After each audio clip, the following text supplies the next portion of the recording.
ਰੂਸ ਤੇ ਯੂਕਰੇਨ ਦੇ ਮਾਮਲੇ ਦੇ ਵਿੱਚ ਰੂਸ ਥੋੜਾ ਕਮਜ਼ੋਰ ਪੈਂਦਾ ਨਜ਼ਰ ਆ ਰਿਹਾ ਆ। ਉੱਦਾਂ ਅੱਜ ਰੂਸ ਦੇ ਦੁਆਰਾ ਯੂਕਰੇਨ ਦੇ ਪਾਵਰ ਸਟੇਸ਼ਨਸ ਦੇ ਉੱਤੇ ਹਮਲਾ ਕੀਤਾ ਗਿਆ ਆ। ਯੂਕਰੇਨ ਦੇ ਦੁਆਰਾ ਜਿਹੜਾ ਕਾਊਂਟਰ ਔਫੈਂਸਿਵ ਆ ਉਹ ਚਾਲੂ ਕੀਤਾ ਗਿਆ ਸੀ। ਖਾਰਕਿਵ ਦੇ ਇਲਾਕੇ ਦੇ ਵਿੱਚ ਰੂਸ ਨੂੰ ਵੱਡੀਆਂ ਜਿਹੜੀਆਂ ਆ ਉਹ ਇਸ ਟਾਈਮ ਹਾਰਾਂ ਦਾ ਸਾਹਮਣਾ ਕਰਨਾ ਪੈ ਰਿਹਾ ਆ।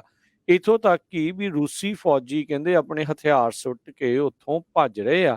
ਤੇ ਜਿਹੜੇ ਉੱਥੋਂ ਦੇ ਜਿਹੜੇ ਹਰਜੋਤ ਸਿੰਘ ਜੀ ਪਿੰਡ ਕਹਿ ਲਓ, ਇਲਾਕੇ ਆ, ਉਹ ਵੀ ਬੜੇ ਹੈਰਾਨ ਆ ਵੀ ਰੂਸੀਆਂ ਨੂੰ ਅਚਾਨਕ ਕੀ ਹੋਇਆ।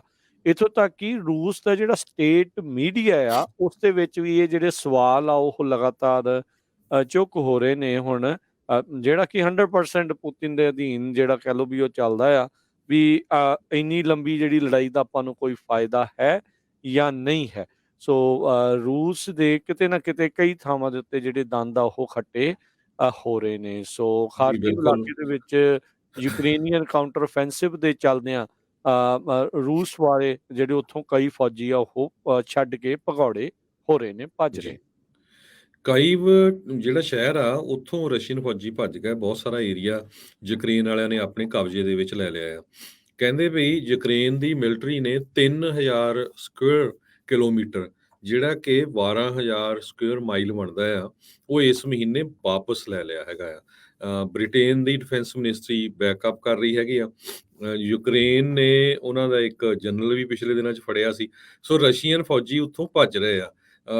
ਜ਼ਰੂਰ ਤੁਸੀਂ ਖਬਰਾਂ 'ਚ ਪਿੱਛੇ ਸੁਣਦੇ ਹੋਵੋਗੇ, ਬਹੁਤ ਸਾਰੇ ਜਿਹੜੇ ਐਂਟੀ ਅਮਰੀਕਨ ਲੋਕ ਹੈਗੇ ਆ, ਉਹਨਾਂ 'ਚ ਕਈ ਆਪਣੇ ਪੰਜਾਬੀ ਵੀ ਹੈਗੇ ਆ, ਖਾਸ ਕਰਕੇ ਜਿਹੜੇ ਕਾਮਰੇਡ ਟਾਈਪ ਦੇ ਲੋਕ ਆ, ਬਹੁਤ ਸਾਥ ਦਿੰਦੇ ਸੀ ਰਸ਼ੀਆ ਦਾ। ਕਹਿੰਦੇ ਜੀ ਅਮਰੀਕਾ ਵਾਲਿਆਂ ਨੇ ਤਾਂ ਐਵੇਂ ਵੈਸੇ ਹੀ ਉਹਨਾਂ ਨੂੰ ਹਥਿਆਰ ਦੇ ਕੇ ਤਾਂ ਉਂਗਲ ਲਾਈ ਓ ਆ।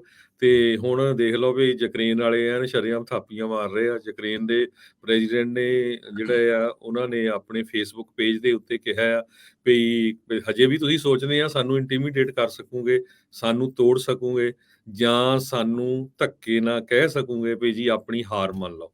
ਇਹ ਜੋ ਜ਼ੈਲੈਂਸਕੀ ਹੈਗੇ ਆ, ਉਹਨਾਂ ਨੇ ਕਿਹਾ, do you still think you can intimidate, break us, force us to make concessions. ਇਹ ਉਹਨਾਂ ਨੇ ਆਪਣਾ ਜੋ ਫੇਸਬੁੱਕ ਪੇਜ ਆ ਉਹਦੇ ਉੱਤੇ ਲਿਖਿਆ ਹੈਗਾ। ਸੋ ਇਹਦਾ ਮਤਲਬ ਬੜੀ ਚੜ੍ਹਦੀ ਕਲਾ 'ਚ ਆ।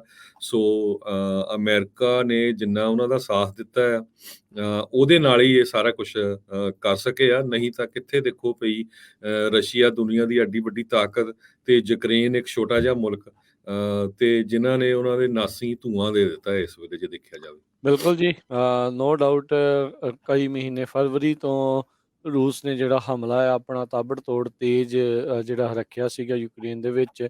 ਪਰ ਯੂਕਰੇਨ ਨੂੰ ਹੁਣ ਰੀਸੈਂਟਲੀ ਕਾਫੀ ਜ਼ਿਆਦਾ ਕਹਿ ਸਕਦੇ ਹਾਂ ਵੀ ਆਰਮਸ ਵੀ ਵੱਖ-ਵੱਖ ਮੁਲਕਾਂ ਤੋਂ ਮਿਲੇ ਆ। ਅਮਰੀਕਾ ਹੁਣ ਤੱਕ ਆਲਰੇਡੀ ਯੂਕਰੇਨ ਨੂੰ $8 ਬਿਲੀਅਨ ਦੀ ਜਿਹੜੀ ਰਾਸ਼ੀ ਆ ਇਹਨਾਂ ਆਪਦੇ ਕਹਿ ਲਓ ਵੀ ਮਾਧਿਅਮ ਦੇ ਰਾਹੀਂ, ਹਥਿਆਰਾਂ ਦੇ ਰਾਹੀਂ ਜਿਹੜੀ ਉਹ ਦੇ ਚੁੱਕਾ ਹੈ। ਤੇ ਆਲਰੇਡੀ ਹੋਰ ਵੀ ਕਈ ਮਿਲੀਅਨ ਡਾਲਰ ਦੀ ਅਪਰੂਵ ਜਿਹੜੀ ਉਹ ਕਰੀ ਬੈਠੇ ਨਹੀਂ ਆ। ਉਸ ਦੀ ਮੰਗ ਜਿਹੜੀ ਉਹ ਨਾਲ ਦੇ ਨਾਲ ਚੱਲ ਰਹੀ ਹੈਗੀ। ਉਧਰ ਤਾਈਵਾਨ ਨੂੰ ਵੀ ਜਿਹੜੀ ਮਿਲੀਅਨਸ ਦੇ ਵਿੱਚ ਜਿਹੜੇ ਹਥਿਆਰ ਆ ਉਹਨਾਂ ਨੇ ਮੁਹੱਈਆ ਕਰਾਉਣੇ ਪਹਿਲਾਂ ਹੀ ਜਿਹੜੇ ਉਹ ਸ਼ੁਰੂ ਕਰ ਦਿੱਤੇ ਆ।